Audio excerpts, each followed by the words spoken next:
அல்ஹம்துலில்லா. அன்பார்ந்தவர்களே, எறும்பு அல்லாஹு தாலாவின் ஓர் அற்புதமான அதிசயமான ஒரு சின்னஞ்சிறு படைப்பு.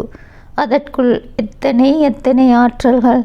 அவற்றிலிருந்து மனிதர்களாகிய நாம் கற்றுக்கொள்ள வேண்டிய பாடங்கள் தான் எத்தனை! சிற்றறிவும் சிற்றுருவமும் கொண்டுள்ள இந்த எறும்பினத்துக்குள் எப்பேற்பட்ட வாழ்க்கை முறையொன்றை அல்லாஹு தாலா அமைத்துள்ளான் என்பதை ஆறறிவு படித்த மனிதர்களாகிய நாங்களும் சிந்தித்து பார்க்க வேண்டுமல்லவா? உருவத்தில் சிறியதாக இருந்தாலும் எங்கள் புருவத்தை தூக்க வைக்கும் அளவுக்கு எவ்வளவோ அற்புதங்களையும் ஆச்சரியங்களையும் கொண்டதாக எறும்புகளின் உலகம் இருக்கிறது. எறும்புகளின் குறும்புகள் பற்றி எத்தனையோ ஆராய்ச்சியாளர்கள் சொல்லியிருக்கிறார்கள். நாம் பூமியின் மேற்பரப்பில் காண்கின்ற எறும்புகளின் புற்றுகளுக்கு கீழ் ஒரு நகரமே இருப்பதாக ஆராய்ச்சியாளர்கள் கூறுகிறார்கள். எறும்புகள் திட்டமிட்டு அமைத்த இந்த நகரத்தில் தோட்டங்கள், சாலைகள், உணவகங்கள் என பகுதிகளாக பிரிக்கப்பட்டு திறம்பட பயன்படுத்த ஏதுவாக இருப்பதாக ஆய்வுகள் சொல்லுகின்றன. அல்லாஹு தாலா சூரத்துன் நமல் 17-18 வசனங்களில் சுலைமானுக்கு ஜின்கள், மனிதர்கள், பறவைகள் முதலியவற்றிலிருந்து அவருடைய படைகள் திரட்டப்பட்டன. பிறகு அவை இனவாரியாக அணியணியாக பிரிக்கப்பட்டன. இறுதியில் எலும்புகளின் பள்ளத்தாக்கின் அருகில் அப்படைகள் வந்த பொழுது தலைமை வகிக்கும் ஓர் எறும்பு, எறும்புகளே, நீங்கள் உங்கள் வீடுகளுக்குள் புகுந்து கொள்ளுங்கள், சுலைமானும் அவருடைய படையினரும் தாம் அறியாமலேயே உங்களை மிதித்து விட வேண்டாம் என்று கூறிற்று. மனிதர்களில் சிலர் எறும்புகள் ஒன்றோடொன்று உரையாடி கொள்கின்றன, அவை மிக நுட்பமான செய்திகளை பரிமாறிக்கொள்கின்றன என்று குர்ஆன் கூறுவதை வெறும் அழகிய கட்டுக்கதைகள், பழைய நூல்களில் மிக தெளிவாக பொதிந்து கிடக்கும் பொய் பிரசாரங்கள் என்று புறம் தள்ளிவிட்டு எள்ளி நகையாடி இருப்பர். கேலியும் பேசி இருமாந்திருப்பர்.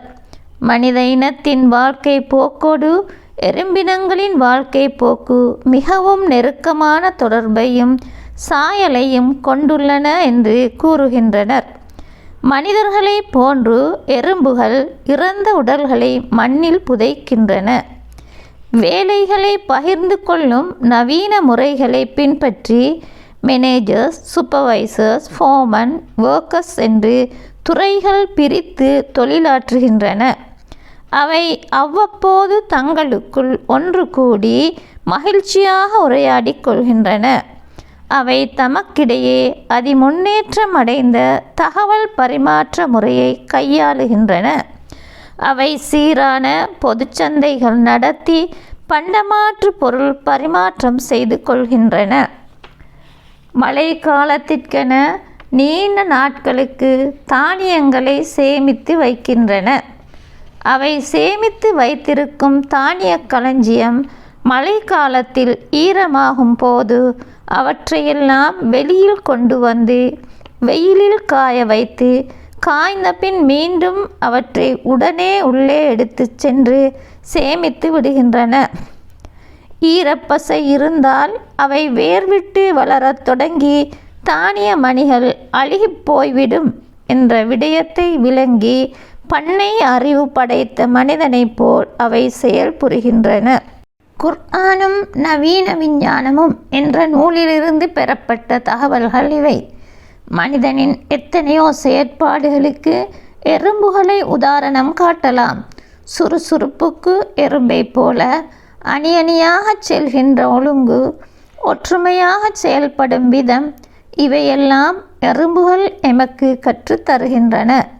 எமது கண்களுக்கு சிறிய உருவமாக இருந்தாலும் ஆறறிவு படைத்த மனிதனைப் போல் அவை இயங்குகின்றன.